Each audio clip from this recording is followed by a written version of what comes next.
capítulo 13 de Apocalipsis nos habla acerca del papado como una bestia que sube del mar, que se levanta como un poder arraigado en todas las naciones del planeta. Aunque no es la única bestia o nación mencionada en esta historia, donde también se nos habla de una segunda bestia, la bestia que sube de la tierra, una nación o un poder político que surge a la par del papado, el cual, lejos de buscar reemplazarlo, se une a él y se convierte en una poderosa herramienta a servicio de las fuerzas papales. ¿De quién estará hablando la Biblia? Hola, bienvenidos al cuarto capítulo de nuestro estudio bíblico de la cadena profética de Dios. En este capítulo vamos a descubrir la identidad de aquella nación que dará el gran paso de devolver al papado la espada que perdiera con la llegada al mundo de la democracia moderna, sanando así su herida mortal, y marcando el principio de los eventos que culminarán con el fin de la era del hombre, eventos que la humanidad está próxima a experimentar, y los cuales serán causa de extrema angustia cual no la ha habido nunca antes desde el principio del mundo, según relata la profecía. Es por eso que he querido llamar a este capítulo El Cordero y Dragón, dado que estas son las dos principales características de esta bestia o poder político según el relato profético. En nuestro capítulo anterior, al leer los 10 primeros versículos del capítulo 13 del libro de Apocalipsis, nos hemos encontrado con la primera bestia, la bestia que sube del mar, la cual hemos podido determinar que es otro de los nombres con los cuales la Biblia llama al papado. Además, en nuestro análisis nos hemos encontrado con esta situación particular de aparente pérdida de poder por la cual atraviesa este poder político religioso actualmente, situación que se originó en el año 1798, cuando, al verse desenmascarado y reconocido como aquel infame poder anticristo bíblico por toda Europa, no encontró una mejor salida que la de fingir su propia destrucción. Y tal como lo describe el versículo 10, así como mató a espada fue muerto.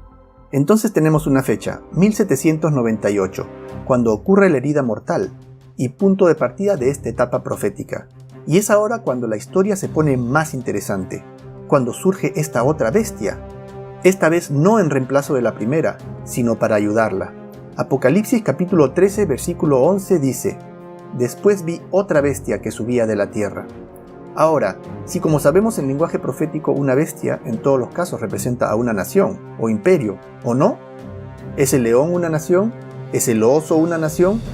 ¿Son el leopardo, la bestia espantosa, el carnero, el macho cabrío naciones? Absolutamente. Entonces en este caso se debe tratar del surgimiento de una nación o un imperio.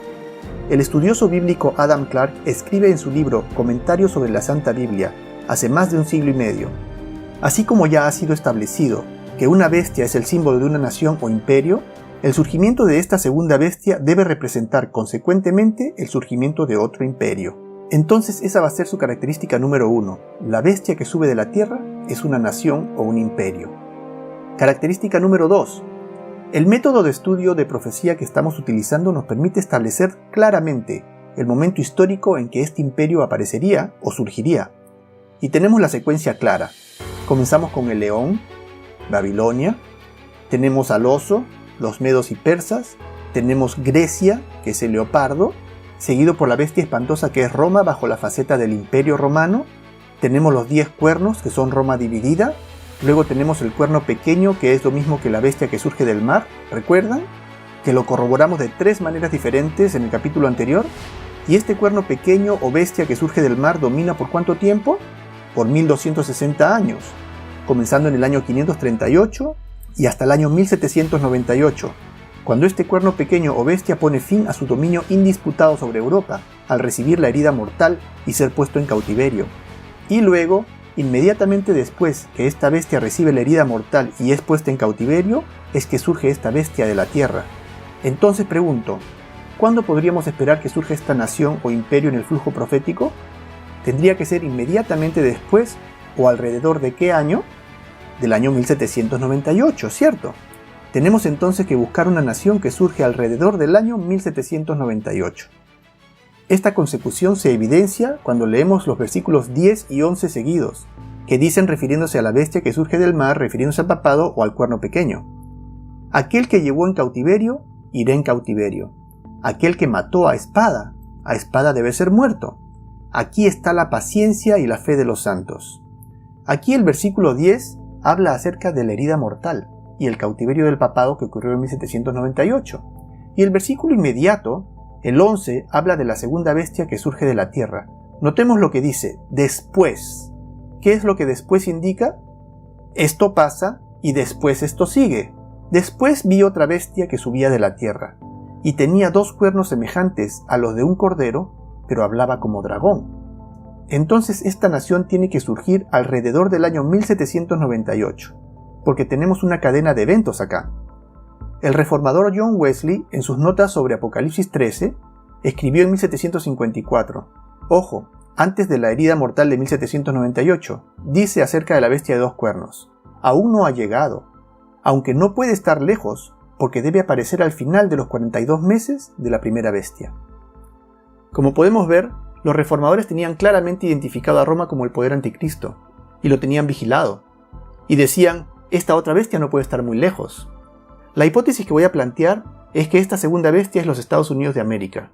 Démosle un vistazo al surgimiento de los Estados Unidos para ver si encaja. La Declaración de Independencia de los Estados Unidos ocurrió en el año 1776. La independencia fue reconocida por las naciones en el año 1783. En 1787 se creó la Constitución de los Estados Unidos. En 1791 se añadió la Declaración de los Derechos Humanos. Y en 1798, el mismo año en que Roma recibió la herida mortal, Francia, la nación más poderosa de Europa en ese tiempo, reconoció la independencia de los Estados Unidos.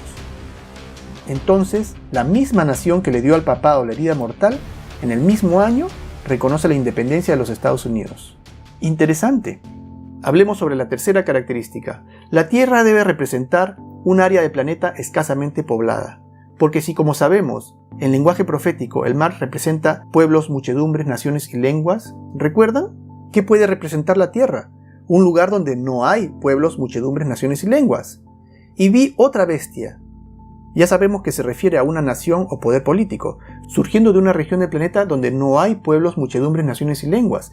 Entonces esta nación surge en un área del planeta relativamente despoblada, que no puede ser Europa y no puede ser tampoco Asia, porque según leímos en Daniel capítulo 7, las 4 bestias surgieron ¿de dónde? Surgieron del mar, es decir, de regiones del planeta densamente pobladas de numerosos pueblos, muchedumbres, naciones y lenguas, estando 2 de ellas situadas en Asia, las cuales son Babilonia y Medo-Persia, y 2 en Europa, las cuales son Grecia y Roma.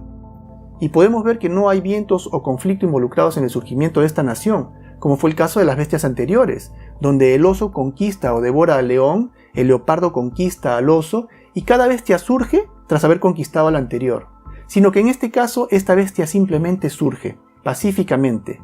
Leamos un fragmento de las palabras que el historiador Daniel Bernstein declaró en una lectura de la BBC en 1975. Dice, la vacancia de América del Norte probaría ser su peculiar promesa para el mundo. Lo despoblado de su tierra fue la especial fertilidad de los Estados Unidos, en contraste con el viejo mundo, lleno de naciones y pueblos, donde ninguna nación podía crecer sin llamar la atención y donde las guerras y conquistas eran una constante. El historiador George Alfred Townsend, en su libro El Nuevo Mundo comparado con el Antiguo, escribe: la historia de los Estados Unidos estaba separada por una providencia benéfica de la historia salvaje y cruda del resto del continente, y como una silenciosa semilla, los Estados Unidos de América creció hasta convertirse en un imperio. Otra pista que nos dice que en efecto la tierra de donde surge esta bestia proféticamente se refiere a la región de Norteamérica se encuentra en los versículos 15 y 16 del capítulo 12 del libro de Apocalipsis, que narra acerca de cómo la región de Norteamérica proveyó refugio a la Iglesia de Dios cuando huía de la persecución papal al fin del período de los 1260 años.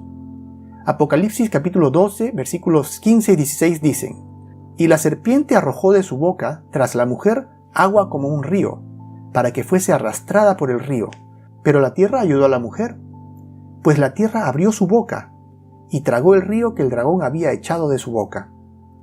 Sabiendo como sabemos que la mujer en profecía representa a la Iglesia de Dios, la novia del Cordero, coloco aquí unas referencias para que puedan pausar y ver este simbolismo. Aquí el relato nos cuenta cómo el diablo, el cual aquí es llamado dragón y serpiente, a través de su poder terrenal, el cual es el papado, arrojó a las naciones europeas representadas por el agua como un río tras la Iglesia, buscando arrastrarla o destruirla. Aquí vuelvo a colocar también las referencias del simbolismo que relaciona aguas con naciones, para refrescar un poco la memoria. Pero la Iglesia de Dios huyó de Europa cruzando los mares. Algunos cristianos huyeron en pequeños grupos de familias a diferentes regiones de África, donde se fundieron entre los pueblos, como los hugonotes franceses que viajaron hasta lugares tan remotos como Sudáfrica, Otros tantos se enrumbaron a Centro y Sudamérica, donde cayeron presa lamentablemente de la llameante hoguera de la temida Inquisición papal que se estableció en los territorios colonizados por España. Pero aquellos quienes se enrumbaron hacia las colonias inglesas de Norteamérica arribaron a, tal como dice la profecía, la tierra que abrió su boca y tragó a las fuerzas papales perseguidoras, porque Inglaterra no se llevaba bien con el papado, y consecuentemente no había presencia papal en la Norteamérica británica, lo cual era una promesa maravillosa para las familias protestantes que dejaron todo en Europa buscando un lugar a salvo del papado. Y esta tierra descrita por Apocalipsis capítulo 12, luego de acoger a la Iglesia de Dios, se independiza de Inglaterra y se convierte en una nación, o una bestia, la cual surge ¿de dónde? De la tierra, de aquella misma tierra que abrió su boca, dando lugar a los Estados Unidos de Norteamérica, la primera nación cristiana protestante del planeta, la primera nación con cuernos como cordero, porque fue fundada en los principios cristianos de libertad religiosa y justicia, principios que fueran copiados luego por todas las naciones que siguieron su ejemplo. Sin embargo, la profecía dice que esta nación, aunque mantendría su postura de gestora de libertad y justicia, o de cordero, dejaría de seguir a Cristo, y que empezaría a hablar como dragón. Vayamos ahora a la cuarta característica. Según el capítulo 13 del libro de Apocalipsis, esta nación llegará a ser un superpoder mundial. Llegará a ser un superpoder económico, porque en el versículo número 17 nos dice que esta nación tendrá la capacidad de controlar las actividades de compra y venta a escala global. Tendría que tener un dominio de la economía global para poder hacer esto. Además de ser un poder político global militarmente, ya que en el versículo 15 nos dice que este poder impondrá la marca de la bestia en todo el mundo bajo pena de muerte. Y finalmente, en el versículo 12 se deduce que esta nación llega a ser un líder político global, dado que tiene influencia suficiente para lograr que todo el mundo adore a la primera bestia, que sabemos que es el papado. Entonces la pregunta sería, ¿qué nación surge en el mismo tiempo histórico de la herida mortal del papado, en una región del planeta que no puede ser Asia ni Europa, además de ser una región relativamente despoblada, la cual resulta ser la misma región que en su momento fue el refugio de la Iglesia de Dios, la cual, como vimos, no podría haber sido ni Centro ni Sudamérica por la fuerte presencia papal que se estableció en esas regiones? Y además esta nación llega a convertirse en un superpoder global, política, militar y económicamente. Solo hay una nación que califica, y esta es los Estados Unidos de América, y ninguna otra nación en todo el mundo reúne ni de lejos estas características. Ahora, lo interesante es que la Iglesia protestante ya hace muchos años interpretaba esta profecía de esta manera, en tiempos en que los Estados Unidos era un poder relativamente insignificante. Algo peculiar acerca de esta bestia es que, a diferencia de las bestias anteriores, esta bestia no reemplaza a la anterior, como el oso, por ejemplo, que acaba con el león, o el leopardo que acaba con el oso, sino que esta bestia que surge de la tierra es diferente, porque esta bestia coexiste con la bestia que recibe la herida mortal, y veremos que también esta bestia va a ayudar a la primera bestia a recuperar su libertad del cautiverio y a sanar su herida. Entonces tenemos un poder político que obviamente tiene dos aspectos contradictorios. Su aspecto positivo es que tiene dos cuernos como un cordero, es decir, su apariencia es de cordero. Y su aspecto negativo es que habla como dragón, o sea que su comportamiento es el de un dragón. Hablemos un poco acerca de estos dos símbolos, los cuernos de cordero y el dragón. Leamos otra vez Apocalipsis capítulo 13 versículo 11. Dice: Después vi otra bestia que subía de la tierra y tenía dos cuernos semejantes a los de un cordero, pero hablaba como dragón. Ahora, hablemos primero acerca del hecho de que esta bestia habla como dragón. ¿Qué es lo que representa el dragón? Ciertamente el dragón representa al diablo, como claramente lo declara la Biblia. Pero no representa al diablo directamente, sino que representa al diablo actuando a través de Roma. Y ustedes dirán, ¿pero cómo es eso? Bueno, pondremos como primer ejemplo al Imperio Romano. En Apocalipsis 12:4 habla de cómo el dragón se paró frente a la mujer que estaba para dar a luz, a fin de devorar a su hijo tan pronto como naciese. Entonces, ¿quién se paró frente a la mujer tratando de matar al niño? ¿Fue el diablo en persona, que intentó matar a Jesús cuando él acababa de nacer? ¿O cómo fue que el diablo trató de matar a Cristo? Fue a través del gobernador romano Herodes, el instrumento que utilizó Satanás para tratar de acabar con Jesús al nacer. Entonces el dragón representa en primera instancia a Satanás, pero a Satanás actuando a través de Roma imperial. Ahora, ¿qué pasó durante los 1260 años? Aquí las cosas se ponen muy interesantes. Cuando leemos el capítulo 7 del libro de Daniel, como ya lo hemos hecho, vemos que el cuerno pequeño persiguió a los santos de Dios por estos 1260 años. ¿Y el cuerno pequeño representa qué poder? A Roma papal. Pero cuando leemos Apocalipsis capítulo 12 dice que el dragón persiguió a la mujer o a la iglesia de Dios por 1260 años. A ver, un momento. ¿Es el cuerno pequeño o el dragón el que persiguió a los santos? El dragón de Apocalipsis 12 es directamente Satanás. Pero Daniel capítulo 7 nos dice que el diablo actuó a través de Roma papal. ¿Entonces el diablo actuó a través de Roma imperial queriendo matar al niño Jesús? Sí. ¿Y actuó a través de Roma papal buscando eliminar a la iglesia de Dios? También. Entonces, al decir que esta bestia habla como dragón, significa no solo que esta bestia habla como Satanás, sino que también habla como Roma. Y esta bestia, a diferencia de las otras, que se devoraban la una a la otra, esta no devora o conquista a la primera bestia, sino que pareciera que su destino es ayudar a la primera bestia a recobrar su poder. Y lo sabemos porque dice que esta bestia va a hablar igual que Roma.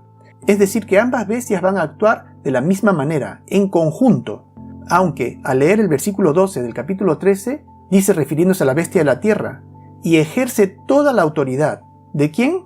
De la primera bestia. Entonces, ¿quién está detrás de esta bestia en realidad? Es la primera bestia. Y notemos que continúa diciendo, y causa que la tierra y los moradores de ella adoren a la primera bestia, cuya herida mortal fue sanada. Entonces esta bestia, esta nación, causa que todo el mundo adore a Roma. Es decir, que las acciones de los Estados Unidos causan que el mundo termine adorando al papado. Eso dice. Pero ya hemos visto un poco de esto en el capítulo pasado, donde vimos que llegará el tiempo en el que el mundo entero se maravillará en pos de Roma y adorará a Roma. También vimos cómo Roma rivaliza con Dios, habiendo cambiado sus mandamientos por otros propios, y hasta el día de reposo o cuarto mandamiento lo cambió de sábado a domingo. Sin embargo, estos cambios hechos por Roma a la ley de Dios no son obligatorios para el mundo, porque existe la libertad religiosa. Pero dice el versículo que aparentemente esta libertad dejará de existir. Eso, o tal vez el papado encontrará una manera muy astuta de hacer que estos cambios no se vean como leyes religiosas ni contrarios a la ley de Dios, porque existe una palabra que define el trabajo del diablo.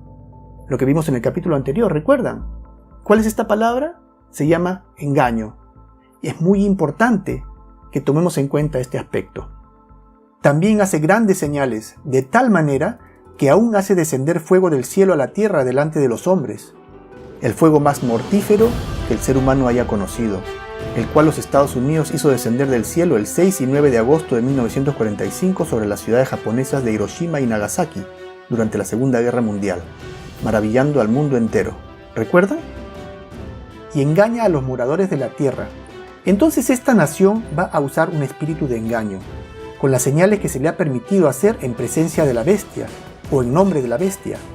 Y es que los Estados Unidos se ha metido al mundo entero al bolsillo, en virtud de las maravillas que se le ha permitido hacer, ¿o no?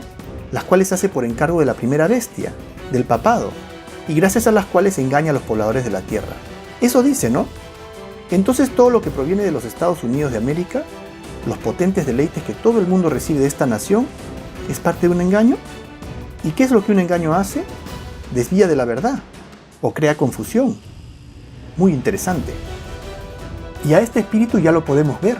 Es un espíritu de engaño, porque tenemos a este poder, los Estados Unidos de América, que se las ha arreglado para ganarse la confianza del mundo entero, porque tiene una manera de hacer las cosas que hace ver sus acciones como buenas y admirables, aunque muchos de nosotros estamos paralizados, contemplando la imparable avalancha de obscenidad y perversión que esta nación produce y exporta al mundo, no solo a través de Hollywood, el cual es un medio de potentísima penetración utilizado para moldear al ser humano a nivel global, reforzando de innumerables maneras los conceptos que esta nación propone al mundo, sino también a través de sus leyes y sus tendencias que no son otra cosa que un ataque frontal a la familia, a la moral y a todo lo que es de Dios. Sin embargo, la otra mitad del mundo ve todo esto como positivo, como parte de un cambio que es para bien, aceptando esta degradación del ser humano con la idea de que esta nación sabe lo que hace. Y es precisamente por este espíritu de engaño, el cual, según dice la profecía, conduce a que el mundo entero le siga sin poner en tela de juicio su liderazgo. Hay mucho más que simple entretenimiento detrás de los argumentos que los Estados Unidos exporta al mundo en su cine, en su televisión, en sus modas, en sus novelas escritas, en sus documentales, en su música, en sus redes sociales, en sus comerciales, etc. y poco a poco, este potente instrumento del entretenimiento ha logrado escalar desde las pantallas de cine de donde nació, pasando por haberse logrado un lugar especial dentro de nuestros hogares y posteriormente dentro de nuestro espacio personal, hasta haberse convertido en literalmente el compañero indispensable del ser humano, todo un fenómeno social.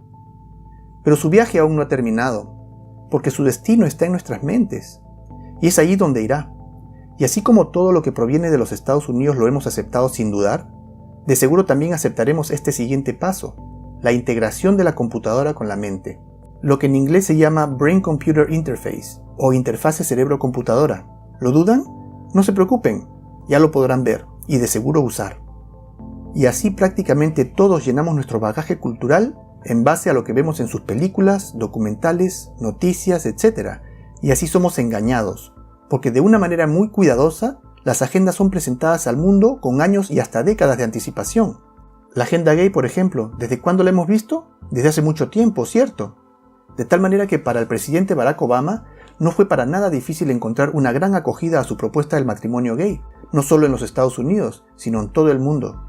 Y lo mismo podríamos decir de muchos otros fenómenos sociales, cuya aceptación global es debida al acondicionamiento que los Estados Unidos de América logra a través de estas formidables herramientas subliminales. ¿Pero por qué querría el papado destruir, confundir y degradar a la sociedad global? ¿Qué beneficio podría alcanzar con esto? La profecía dice que los Estados Unidos y el papado trabajan en conjunto, y que esta confusión que los Estados Unidos causa al mundo terminará causando que el mundo entero se vuelque en adoración al papado. ¿Cómo así? Sigamos nuestro estudio, y más adelante descubriremos las respuestas a estas preguntas. Entonces los Estados Unidos engaña a los moradores de la Tierra con las señales que se le ha permitido hacer en presencia de la bestia, mandando a los moradores de la Tierra que le hagan imagen a la bestia que tiene la herida de espada y vivió. Una imagen es algo que se ve como el original, ¿no es así?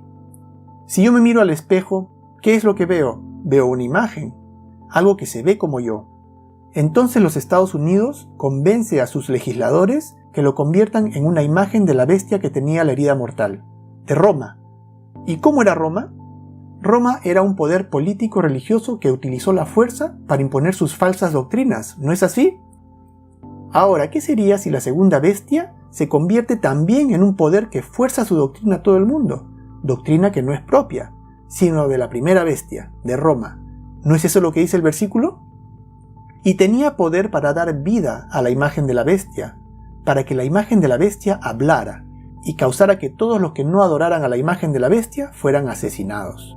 Entonces, ¿creen ustedes que los Estados Unidos de América tienen el poder para destruir a cualquier persona o país que no quiera alinearse a sus dictados? ¿Sí o no?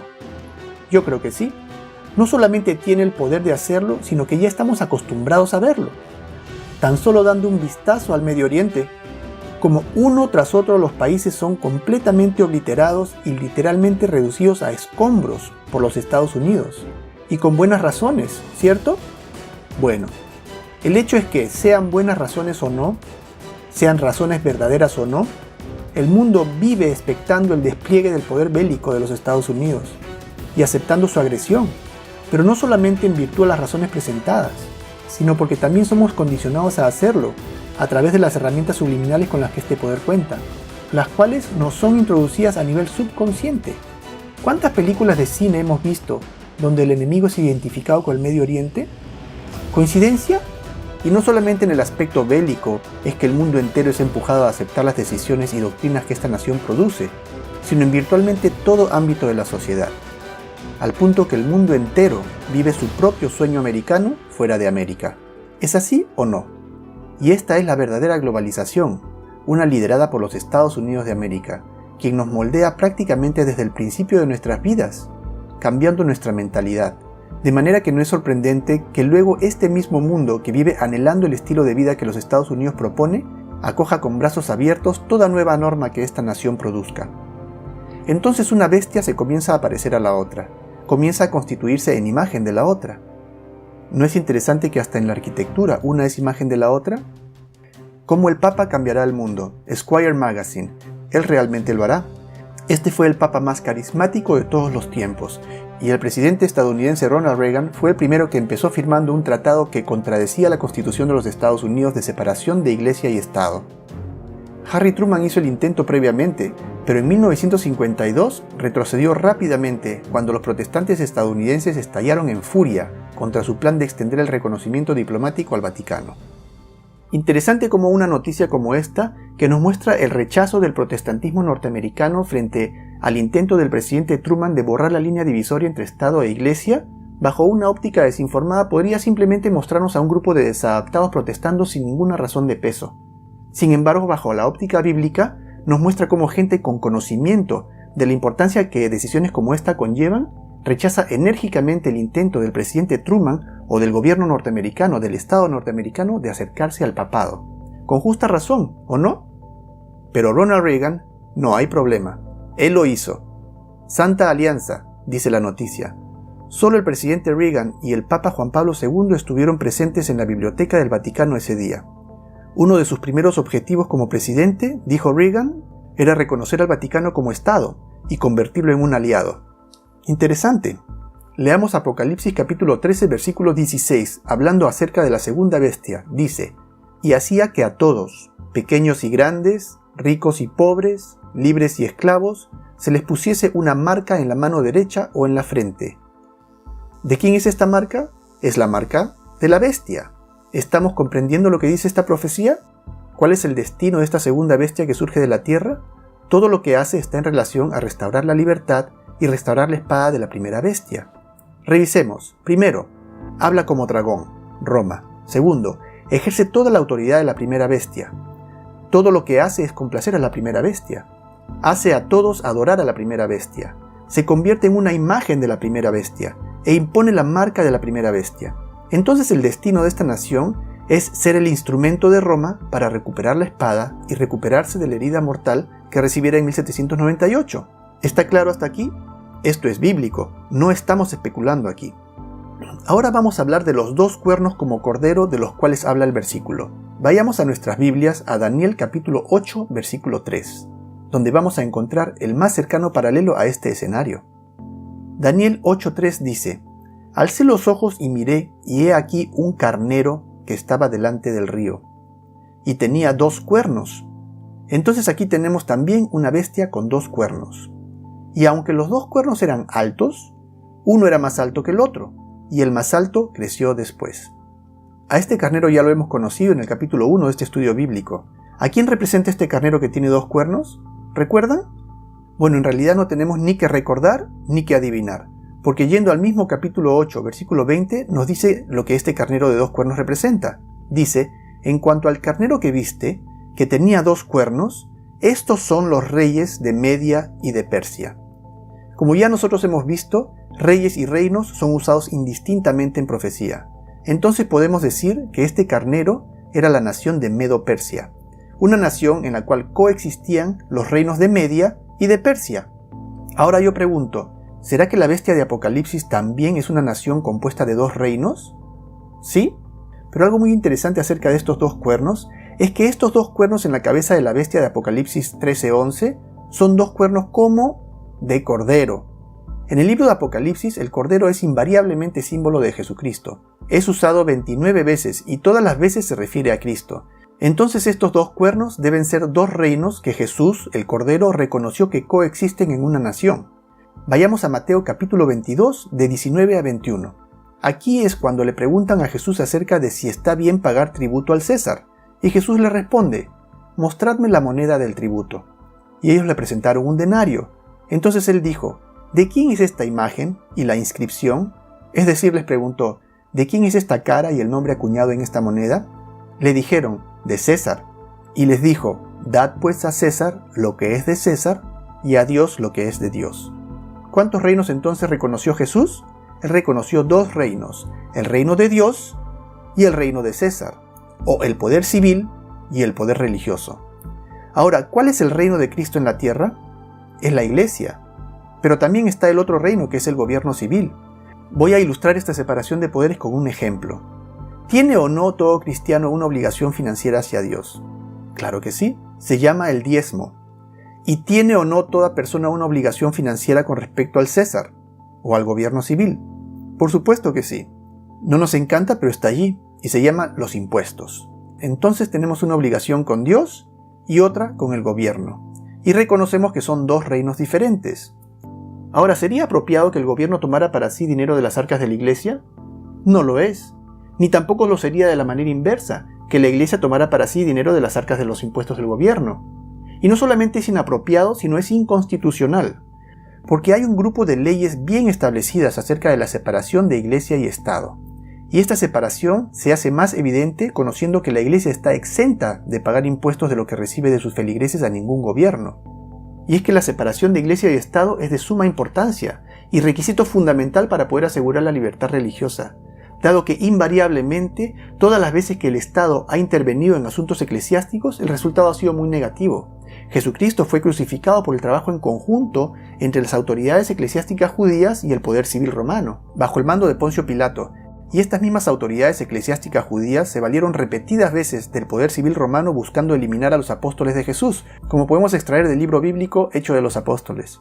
Del mismo modo, la cruenta persecución que sufriera la Iglesia de Dios durante el período de 1260 años de dominación papal, también llamado muy elocuentemente el período del oscurantismo, porque fue un período o un tiempo muy oscuro de crueldad sin paralelo por el cual tuvo que atravesar Europa, fue causado por la unión del poder civil de los estados europeos bajo las órdenes del papado, y aunque parezca insólito, de una manera similar pero inversa, también esta unión entre Estado e Iglesia probó ser infructuosa en el período colonial de Norteamérica, el cual oficialmente empezó el año 1620 con el arribo de los peregrinos protestantes a las tierras norteamericanas, quienes dejaron Europa buscando libertad religiosa, pero una vez que la consiguieron, se la negaron a todos aquellos que no estuvieran de acuerdo con ellos, a cualquiera que no perteneciera a su iglesia puritana, donde todo aquel que no asistiera a la iglesia en domingo, puesto que ellos, aunque protestantes, aún mantenían el domingo católico como día para ir a la iglesia, podía ser multado, echado en la cárcel, y al menos en 3 de las colonias hasta se enfrentaría a un decreto de pena de muerte. En Norteamérica colonial, nadie podía ostentar un puesto de trabajo en el gobierno si no pertenecía a la iglesia establecida. Y solamente los ministros de la iglesia establecida recibían salario que era suministrado por el gobierno, y cualquier persona que quisiera predicar y no estaba empadronado a la iglesia establecida no recibía remuneración. Ahora, todos estos escenarios, todas estas situaciones de abuso causadas por la unión entre el gobierno civil y religioso fueron cuidadosamente tomadas en cuenta por los fundadores de los Estados Unidos de América, quienes redactaron su primera constitución considerando este contexto histórico. Y es que la Constitución de los Estados Unidos de América no se dio así de la nada, sino que se construyó en reacción a las experiencias previamente mencionadas de la época colonial, de la Inquisición papal, del período del oscurantismo, así como de las persecuciones de los apóstoles y al mismo Cristo, las cuales fueron causadas por la unión entre Estado e Iglesia, circunstancias de las cuales los fundadores de los Estados Unidos de América, como George Washington, Thomas Jefferson, James Madison, John Adams, Benjamin Franklin, eran muy conscientes al momento de preparar las bases para esta nueva nación, donde la separación de Estado e Iglesia sería un estricto principio fundamental. Y en esta nueva nación prevalecería esta idea básica de que hay dos reinos legítimos que pueden coexistir dentro de los Estados Unidos de América. Uno era la Iglesia y el otro era el Estado. La Iglesia tendría su espada espiritual, la cual es la Biblia, y el Estado tendría la espada civil, con la cual castigaría violaciones a la ley civil. Estos dos principios bajo los cuales esta nación fue fundada son llamados republicanismo, que significa un gobierno civil representativo, con la espada civil, y protestantismo, el cual es un gobierno religioso representativo con la espada religiosa. El gobierno de los Estados Unidos de América fue un experimento revolucionario que nunca antes se había intentado. En vez de tener un rey y un papa juntos dictando verticalmente el destino de los pueblos de acuerdo a sus deseos, los fundadores de los Estados Unidos de América decidieron apostar por una idea de dos reinos en una nación, ambos separados el uno del otro, ambos basados en el principio de libertad religiosa y libertad civil. Elena G. de White, la autora del maravilloso clásico llamado El conflicto de los siglos, en la página 442 escribió: los fundadores de la nación sabiamente buscaron protegerse contra el empleo del poder secular por parte de la Iglesia, con su inevitable resultado, intolerancia y persecución. Un ejemplo palpable de unión entre Iglesia y Estado en el presente se puede apreciar en los países musulmanes, países donde no existe ningún tipo de tolerancia civil ni religiosa, donde una discrepancia en materia de religión muchas veces se paga con la vida. Pero ¿cuál era la posición de los padres fundadores de los Estados Unidos de América? Empecemos por el más representativo de ellos, George Washington. Cuando Washington recibió una carta de la delegación bautista de Virginia, en agosto 8 de 1779, preguntándole si la Constitución garantizaría libertad religiosa, a esto Washington respondió: si hubiera podido albergar la menor duda de que la Constitución preparada por la convención que tuve el honor de presidir pudiera poner en peligro los derechos religiosos de cualquier sociedad eclesiástica, ciertamente nunca habría puesto mi firma en ella. Continúa diciendo: y si ahora pudiera concebir que el gobierno federal podría ser administrado de tal manera que haga insegura la libertad de conciencia, le ruego que se convenza de que nadie sería más dedicado que yo para establecer barreras efectivas contra los horrores de la tiranía espiritual y todas las especies de persecución religiosa, porque es mi manera de pensar que cualquier hombre, conduciéndose como un buen ciudadano y siendo responsable solamente ante Dios de sus opiniones religiosas, debe ser protegido al adorar a la deidad de acuerdo a los dictados de su propia conciencia. Thomas Jefferson escribió: Dios Todopoderoso ha creado la mente libre. Todos los intentos de influirla mediante castigos o cargas son una desviación del plan del santo autor de nuestra religión. Ningún hombre debe ser obligado a frecuentar o apoyar ningún credo o ministerio religioso, ni sufrir por sus opiniones o creencias religiosas. Pero todo hombre debe ser libre de profesar y mantener sus opiniones en materia de religión. No conozco sino un código de moralidad para los hombres, ya sea que actúen solos o colectivamente. ¿Creían George Washington y Thomas Jefferson en la separación entre Estado e Iglesia? Sus palabras dicen que sí. Thomas Jefferson también escribió lo siguiente, aunque en un tono práctico y hasta humorístico, nos muestra su clara posición acerca del asunto. Dice: los poderes legítimos del gobierno se extienden para castigar tales actos como los perjudiciales para otros. ¿Tiene el Estado derecho a castigar al que roba? ¿O a quien mata? ¿O a quien difama a alguien? Claro que sí. Esos son actos castigables por el poder civil. Pero noten lo que sigue diciendo: los poderes legítimos del gobierno se extienden para castigar a tales actos como perjudiciales para otros. Y continúa diciendo: no me perjudica que mi vecino diga que hay 20 dioses o que no hay dioses, ni recoge mi bolsillo ni rompe mi pierna. Simpático, ¿no? Pero se entiende lo que quiere decir claramente. También escribió en 1782: solo el error necesita el apoyo del gobierno. La verdad se sostiene sola.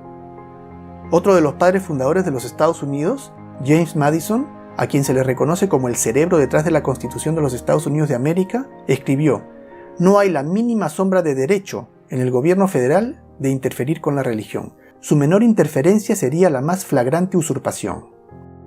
Palabras como las declaradas por Washington, Jefferson, Madison respecto a la separación entre Iglesia y Estado también fueron pronunciadas profusamente por todos los otros padres fundadores de los Estados Unidos de América, como Benjamin Franklin, John Adams, etc., para quienes el tema era de crítica importancia, y fue así como nada menos que la primera enmienda de la Constitución de los Estados Unidos de América está dedicada a este asunto.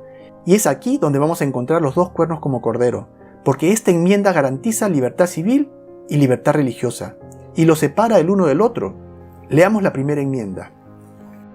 El Congreso no promulgará ninguna ley con respecto al establecimiento de religión, o que prohíba el libre ejercicio de la misma. ¿Qué significa? Significa que el Congreso no puede promulgar ninguna ley que establezca una práctica religiosa. Y también dice que no puede hacer ninguna ley que prohíba practicar cualquier religión libremente. Y alguno dirá: ¿y cuál es la diferencia? En la Biblia encontramos dos historias, dos ejemplos que nos ilustran muy bien la implicancia de estas dos primeras cláusulas. El primero lo encontramos en la historia del capítulo 3 del libro de Daniel, cuando el rey Nabucodonosor estableció por ley una observancia religiosa, es decir, el poder civil estableciendo una observancia religiosa. ¿Y cuál fue el resultado? Persecución. Y en Daniel 6 también tenemos una historia que nos ilustra la segunda cláusula, la que habla del libre ejercicio. En este capítulo 6, el rey Darío no está estableciendo una observancia religiosa, sino que está prohibiendo el libre ejercicio de la religión. Y al hacerlo, ¿cuál es el resultado? Invariablemente persecución. Entonces Daniel 3 y Daniel 6 ilustran las dos primeras cláusulas de la primera enmienda. Y estas dos primeras cláusulas de la primera enmienda garantizan libertad religiosa. Yo recomendaría mucho que lean el capítulo 3 y el capítulo 6 del libro de Daniel para que se familiaricen bien con estas historias y comprendan la situación. Y la tercera cláusula de esta enmienda garantiza libertad civil. Y aquí están los dos cuernos del cordero: libertad religiosa y libertad civil. Leamos lo que dice la segunda parte de la primera enmienda. Dice: El Congreso tampoco promulgará ley alguna que suprima la libertad de expresión o de prensa. ¿Son estos derechos civiles? Claro que sí. ¿O el derecho de las personas a reunirse pacíficamente? ¿Es este un derecho civil? Por supuesto. Y solicitar al gobierno una reparación de agravios, lo cual también es un derecho civil. Es decir, que las dos primeras cláusulas de la enmienda promulgan libertad religiosa y las tres últimas, libertad civil. ¿Y por qué nos hemos detenido a analizar y a establecer con claridad la naturaleza de estos cuernos de cordero? Porque estos cuernos de cordero son la verdadera herida mortal que sufrió el papado, ya que todas las naciones que buscaron su independencia siguiendo el ejemplo de los Estados Unidos también copiaron estas bases de separación entre Estado e Iglesia que amputarían las garras de la primera bestia. Aunque este escenario ya había sido estudiado y contemplado por el papado con mucho tiempo de anticipación, quien astutamente estaba detrás de todas estas independencias, como veremos en un capítulo posterior. Porque la astucia del papado es la astucia de Satanás, quien al ver cómo la tierra profética o la región de las colonias inglesas había exitosamente librado a la Iglesia de Dios de sus garras, concentró todos sus esfuerzos en buscar su destrucción. Aunque para poder hacerlo, tendría que primero lograr abrirse una brecha entre dos grandes obstáculos. El primero, la nación de Inglaterra, su archienemigo y madre patria de las colonias. Y segundo, la misma Iglesia protestante de las colonias, que conocían bien al papado y tenían absolutamente prohibida su presencia. Y fue así como el papado puso en marcha un plan para lograr primero separar o independizar a Norteamérica de Inglaterra y posteriormente garantizarse una presencia a través de legislación que obliga a esta nueva nación a aceptar la presencia papal de manera irrefutable, lo cual logró con la primera enmienda. El expresidente norteamericano John Adams escribió al entonces presidente Thomas Jefferson lo siguiente refiriéndose a la orden jesuita: ¿no deberíamos encontrarnos enjambres regulares de ellos aquí, bajo tantos disfraces como solo el rey de los gitanos podría asumir, vestidos como dueños de imprentas, publicistas, escritores y hasta profesores de escuela? Ojo, no dice directores de cine porque para ese entonces aún faltaba más de un siglo para el nacimiento del cinema. Continúa diciendo: si alguna vez hubo un grupo de hombres que merecieran condenación eterna en la tierra y en el infierno, es esta sociedad de Loyola, mas aún nosotros nos vimos obligados por nuestro sistema de tolerancia religiosa a ofrecerles asilo. Fuertes palabras, ¿ah? Aquí vemos cómo los padres fundadores de los Estados Unidos veían espantados cómo la orden jesuita, a quien llaman la Sociedad de Loyola, se posicionaba como Pedro en su casa en los sectores claves, desde donde empezarían a moldear la mentalidad de la sociedad norteamericana, cayendo en cuenta que fueron las leyes de libertad religiosa que ellos mismos promulgaron, las que lograron materializar los planes papales, y que cayeron en una trampa. Pero, ¿por qué mencionaría John Adams que los Estados Unidos de América tuvo que dar asilo a los jesuitas? ¿Por qué necesitarían asilo? ¿Se les dio asilo como a quienes sufren persecución política o religiosa? ¿De qué está hablando John Adams? Y es que la verdadera historia del mundo puede ser más asombrosa que aún la más creativa de las ficciones. ¿Recuerdan 1798? ¿Cómo olvidar tan memorable fecha? Cuando el papado se mandó a matar. Pero aquella muerte también fue parte de una estrategia muy ingeniosa, mediante la cual el anticristo o el papa lograría cruzar el Atlántico, buscando destruir a la Iglesia de Dios que huyó de las fuerzas papales europeas a tierras norteamericanas, o como dice la profecía en Apocalipsis 12, 15 y 16, a la mujer que huyó a la tierra que abrió su boca y tragó el agua como un río que el dragón arrojó tras ella. ¿Recuerdan? Y es que en los años previos a la independencia de los Estados Unidos de América ocurrió en Europa un fenómeno muy particular: la expulsión de los jesuitas de las naciones europeas católicas, siendo el primero el Imperio de Portugal, seguido por la nación de Francia en el año 1764. Luego el Imperio de España los expulsó de todos sus territorios en 1767, el Ducado de Parma en 1768, el Reino de Malta en 1769, Polonia y Lituania en 1773 y etc. Y todos fueron por supuesto deportados al Reino de Italia. Estas fueron por supuesto buenísimas noticias para las colonias norteamericanas, la caída de la orden jesuita, del enemigo número uno de la Iglesia protestante, y definitivamente un buen incentivo para buscar su independencia de Inglaterra, ya que una de las principales razones que mantenía a las colonias dependientes de Inglaterra era la protección que esta nación les brindaba contra las fuerzas papales. Sin embargo, ni por un momento sospecharon que la independencia de las colonias era el primer paso de una ingeniosísima estrategia papal para penetrar en tierras norteamericanas, ya que una vez que las colonias lograron su independencia, el mismo papado, quien acogiera a los expulsados jesuitas, fue muerto en 1798, como ya todos sabemos, dejando a la orden jesuita supuestamente desprotegida, ¿no? Y habiendo sido ya repudiada por toda Europa, y sin un lugar donde ir, aunque sí tenían un lugar donde ir, porque había nacido una nueva nación que no podía negarse a recibirlos, la nación de los Estados Unidos de América, donde los mismos jesuitas habían logrado establecer legislación que les otorgaba asilo en las bases de la persecución religiosa que sufrieron en Europa. Y fue así como el papado logró volcar todas sus fuerzas jesuitas a tierras norteamericanas. Todos, como dice John Adams, disfrazados de civiles, porque la orden jesuita y el papado supuestamente ya no existía, lo que les permitió confundirse entre la sociedad y posicionarse en todos los sectores, en especial en la media y en la educación, desde donde comenzarían su ataque a la Iglesia de Dios. E irónicamente, los mismos padres fundadores de los Estados Unidos fueron quienes crearon estas leyes precisamente buscando protegerse de la persecución papal, aunque sin saber que ellos mismos habían sido dirigidos por esta misma orden jesuita, ya que la mayoría de los fundadores de los Estados Unidos pertenecía a la logia masónica, la cual es una sociedad secreta que nació en la Europa de tiempos del oscurantismo, creada como un medio clandestino de comunicación entre la clase intelectual europea en tiempos de la represión papal. Sin embargo, esta logia fue posteriormente infiltrada y convertida en el brazo laico de la orden jesuita hasta el día de hoy. Tal y como dice John Daniel en su libro titulado The Grand Design Exposed, o El Gran Diseño Expuesto, escribe: la verdad es que los jesuitas de Roma han perfeccionado la masonería para que sea su herramienta más magnífica y efectiva, logrando sus propósitos entre los protestantes. Palabras muy elocuentes. La logia masónica está presente en todo el mundo. Prácticamente todo presidente, todo líder corporativo, todo hombre poderoso y de renombre del presente y del pasado pertenecen o han pertenecido a la logia masónica.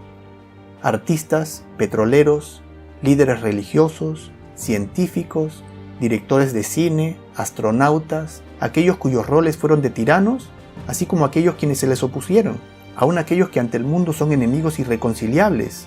Detrás de cámaras son miembros de la misma sociedad secreta, y todos ellos súbditos de Roma, aunque la gran mayoría de ellos ni lo sepan. Fascinante. Y sería desde esta misma nación desde donde el papado invitaría al mundo a una nueva era de libertad. Sin embargo, el plan del papado no es que gocemos de libertad, sino su más anhelada ambición es la de volver a gobernar a todas las naciones con vara de hierro, tal y como lo hizo en el pasado, de sanar la herida mortal, lo cual dice la profecía que logrará hacer.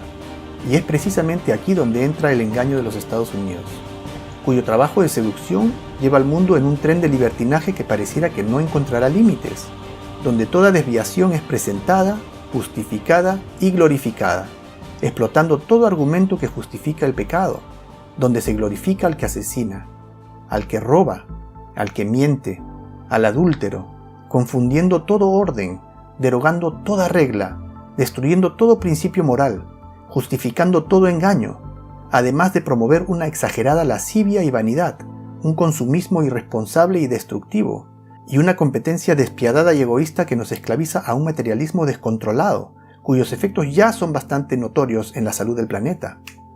Y el efecto de esta influencia ya lo podemos ver: un mundo confundido, una sociedad fragmentada e intolerante, una familia fragmentada, un ser humano desenfrenado y privado de toda virtud, una clase política corrupta más allá de toda medida, camino a producir un cataclismo social formidable a nivel global, lo cual es precisamente el objetivo del papado, un desorden y caos global de proporciones inimaginables, que, aunque cuyo principio ya se deja ver, en su clímax llegará a tal grado de sufrimiento y angustia que hará que el mundo entero se vuelque desesperadamente buscando la ayuda del papado y aceptando su autoridad, viéndolo como la única fuente de coherencia y sensatez en medio de un mundo que perdió su norte.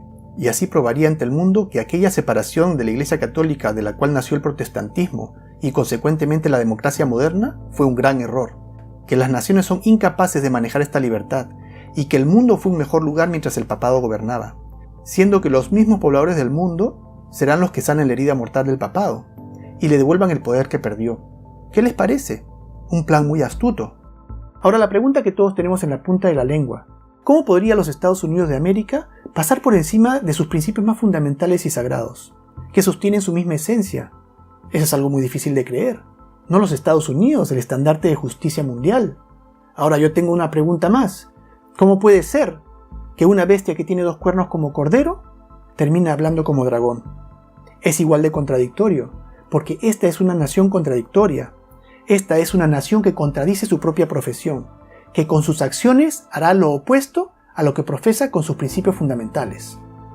Y para comprender cómo es que esta contradicción se está dando, nos es necesario comprender el estilo de gobierno de los Estados Unidos de América, el cual, al igual que otras naciones, está compuesto de 3 ramas. La rama legislativa, la cual escribe y aprueba leyes, la rama ejecutiva, compuesta por el presidente y todos aquellos individuos que trabajan con él, cuya función es hacer cumplir las leyes que el Congreso ha escrito, y la rama judicial, principalmente la Corte Suprema, la cual interpreta las leyes para determinar si son o no constitucionales. Ahora, si yo preguntase cuál es la más poderosa de estas 3 ramas del gobierno, ¿qué me responderían? Imagino que algunos de nosotros diríamos que el Congreso, dado que es quien elabora las leyes, aunque tal vez sería más apropiado decir que el Poder Ejecutivo es el más poderoso, dado que es quien tiene el poder de hacer que la ley se cumpla. Sin embargo, la realidad es que la rama más poderosa del gobierno es el Poder Judicial, primariamente la Corte Suprema. La Corte Suprema de los Estados Unidos actualmente está compuesta de 9 jueces, y aunque irónico, lo cierto es que a pesar de que a los Estados Unidos de América se le conoce por ser una nación protestante, su organismo más poderoso está compuesto por 3 jueces judíos y 6 jueces católicos, ni siquiera un juez protestante en la Corte Suprema. Pregunto yo, en esta situación de vasta mayoría católica en la Corte Suprema, ¿hacia dónde podríamos esperar que se incline la balanza? ¿Y hasta qué punto la Corte Suprema de Justicia puede interpretar las leyes emitidas por el Congreso sin correr el riesgo de cambiarlas? Ahora, ¿por qué podemos decir que la Corte Suprema es el ente más poderoso de los Estados Unidos de América? Veamos 2 ejemplos. Recordemos las elecciones presidenciales del 2000, Al Gore versus George W. Bush. ¿Recuerdan? Las balotas perforadas de Florida, cuando miraban a las balotas a trasluz para ver las perforaciones, buscando si el voto era para Al Gore o si era para George Bush, y por semanas no se supo quién había ganado las elecciones, e iban de un abogado al otro, de una corte a la otra, hasta que finalmente llegó a las manos de la Corte Suprema, quien se pronunció diciendo George Bush ganó las elecciones en la Florida, es decir, que la Corte Suprema eligió al presidente de los Estados Unidos de América, no por mayoría de votos, sino por su propio criterio, algo nunca antes visto, y el país entero acató la decisión. Ningún medio de comunicación objetó este procedimiento. Extraño, ¿no? Extraño y a la vez revelador. Ya hablaremos de esto también. Hablemos de otro ejemplo que también es muy ilustrativo de esta contradicción en la cual está cayendo esta nación. En junio 26 del 2015, la Corte Suprema de los Estados Unidos de América dictaminó que el matrimonio homosexual sería legal en todos los Estados Unidos. ¿Quién puede disputar esto? ¿Quién puede cuestionar esa decisión de la Corte Suprema? ¿A qué corte se puede apelar? No se puede apelar a ninguna corte. Y esta decisión tiene, la verdad, grandes ramificaciones. Vemos al Estado modificando una institución creada por Dios, y todos los ciudadanos de esta nación estamos obligados a acatar esta ley. Una ley que atenta contra los principios cristianos. Pero, ¿y qué pasa si alguien se opone a ser parte de esta ley y decide poner sus principios cristianos primero? En el estado de Oregon, Melissa y Aaron Klein se vieron obligados a cerrar su panadería en un suburbio de Portland, Sweet Cakes by Melissa, después de recibir una multa de $135,000 por negarse a hacer un pastel de bodas en el año 2013 para una pareja de lesbianas, a pesar de haber apelado a la primera enmienda. ¿Qué les parece? De modo similar, el 3 de septiembre del 2015, la secretaria municipal Kim Davis en el condado Rowan, Kentucky, fue detenida y encarcelada por desacato a la corte, al negarse a desposar a parejas del mismo sexo, guiada por sus convicciones cristianas, desafiando así el dictamen de la Corte Suprema. Estos son tan solo 2 ejemplos de varios casos en todo el país en que panaderos, floristas, fotógrafos, calígrafos, funcionarios públicos y otros han sido penalizados por defender sus convicciones religiosas. Una situación extraña y contradictoria, donde, aunque nominalmente los Estados Unidos de América aún mantiene sus 2 cuernos como cordero, dado que supuestamente aún mantiene su primera enmienda en vigor, empieza no obstante a hablar como dragón, situación que parece acentuarse al pasar del tiempo. Entonces repitamos la cadena otra vez. ¿Dónde empieza la cadena? En Babilonia, luego Medo-Persia, luego Grecia, luego el Imperio Romano, el cual se divide en 10 reinos, luego el papado reina ¿por cuánto? Por 1260 años. ¿Qué pasa al final de los 1260 años? El papado recibe una herida mortal, el poder civil se voltea en su contra y el papado es llevado en cautiverio, porque ya no puede usar a los poderes civiles del mundo para cumplir sus propósitos. Cuando el papado cae, esta otra bestia surge de la tierra, los Estados Unidos de América, con 2 cuernos como cordero, dando completa libertad civil y religiosa, con una fórmula de separación entre iglesia y Estado. ¿Dónde estamos en la cadena profética? ¿Cuál es el siguiente evento? El siguiente evento es que esta bestia de la tierra, que tiene 2 cuernos como cordero, acabará hablando como dragón. Estamos al mismísimo final de la cadena, en el último eslabón, y los Estados Unidos hablará como dragón porque ayudará al papado a recuperar su poder. ¿Recuerdan? Hará que todo el mundo adore al papado, o que todo el mundo adopte el catolicismo, o tal vez que todo el mundo tenga que suscribirse a esta idea de unificación de todas las iglesias bajo el liderazgo del papado, como hemos visto en el capítulo anterior. También esta nación hará que se le haga una imagen del papado a ella misma. Hará todo en nombre del papado, y hasta enforzará la marca de autoridad del papado sobre la ley de Dios, la famosa y enigmática marca de la bestia, sobre la cual tanto se ha especulado. En resumen, los Estados Unidos de América restaurará la idea de unión entre iglesia y Estado que existió entre el papado y los poderes civiles de Europa en la época del oscurantismo durante 1260 años. Pero ¿cómo podría los Estados Unidos de América saltar su constitución para lograr esto? ¿Cuál es la marca de la bestia? Apocalipsis 13, versículos 16 y 17 dicen que los Estados Unidos de América hará que a todos, pequeños y grandes, ricos y pobres, libres y esclavos, se les ponga una marca en la mano derecha o en la frente, y que ninguno pudiera comprar ni vender, sino el que tuviese la marca o el nombre de la bestia o el número de su nombre. A este asunto he dedicado el próximo capítulo de nuestro estudio bíblico, en donde vamos a conocer todo acerca de la marca de la bestia. También vamos a conocer cuál es la fórmula que tiene el diablo para lograr imponer esta marca a nivel mundial, sin que la gente tenga ni la menor idea de lo que se trata realmente.